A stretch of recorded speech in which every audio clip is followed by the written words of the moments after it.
कभी कभी दिमाग में ख्याल आता है कि यार मुझ में कोई ऐसा जादू आ जाए कि मैं उस वक्त में पहुंच जाऊं जब एग्जामिनर मेरी कॉपी चेक कर रहा होगा, और उस वक्त में मैं उसके दिमाग में घुसकर अपने आप को पूरे मार्क्स दे दूं।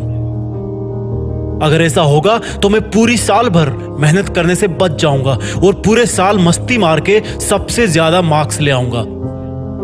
कोई तो ऐसा महामंत्र होगा जिसका हमेशा जप करके मैं असंभव को संभव बना दूं और मेरी पढ़ाई में सबसे ज्यादा मार्क्स ले आऊं। चलो आज मैं तुम्हें वो महामंत्र बताने वाला हूं जिसको हमेशा 3 मिनट सुन के तुम्हारे अंदर आग नहीं पैदा हुई तो चैनल छोड़ के चले जाना, लेकिन अगर दिल में कुछ कर गुजरने की आग जल गई तो इसी वक्त से कम ये उम्मीद करना छोड़ देना कि तुझे ऐसा कोई महामंत्र मिलने वाला है। क्योंकि अगर इंसान के पास ऐसा कोई महामंत्र होता कि वो बिना कुछ करे सब कुछ हासिल कर ले तो आज सड़क पे कोई मजदूरी नहीं कर रहा होता, इतनी ठंड में खेतों में कोई किसान अपनी फसल की सिंचाई नहीं कर रहा होता। तुमको ऐसा लगता है कि पूरी दुनिया सो गई है, लेकिन सोच कि अगर खेत में किसान सो गया तो तू क्या खाएगा? सीमा पर अगर जवान सो गया तो तू कैसे जिंदा रहेगा? हॉस्पिटल में अगर डॉक्टर सो गया तो उस इंसान को कौन नया जीवन देगा जिसको सुबह 2 बजे हार्ट अटैक आया था? वो ट्रेन आगे कैसे बढ़ेगी जिसको एक सुनसान सफर में एक लोको पायलट चला रहा है?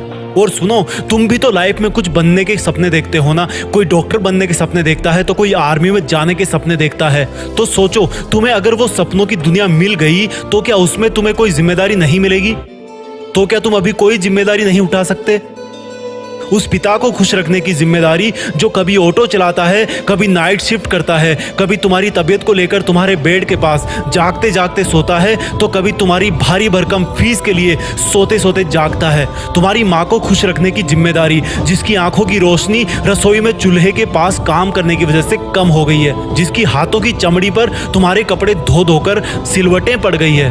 मैं तुमको ये नहीं बता रहा कि कौन से टाइम में क्या पढ़ना है, कितना पढ़ना है, ये सब तुम डिसाइड करो। तुम्हारे लिए जरूरी पढ़ना है या सोना है? तुम्हारे लिए जरूरी मोबाइल में गेम है या दुनिया में अपना नेम है? अब तुम डिसाइड करो कि कुछ दिन की मेहनत से जिंदगी भर की खुशी चाहिए या थोड़े से आलस की वजह से जिंदगी भर का अफसोस चाहिए। और अगर जवाब पॉजिटिव आए तो उठना और शुरू करना, देश में अपना नहीं बल्कि दुनिया में देश का नाम करना। जय हिंद, वंदे मातरम।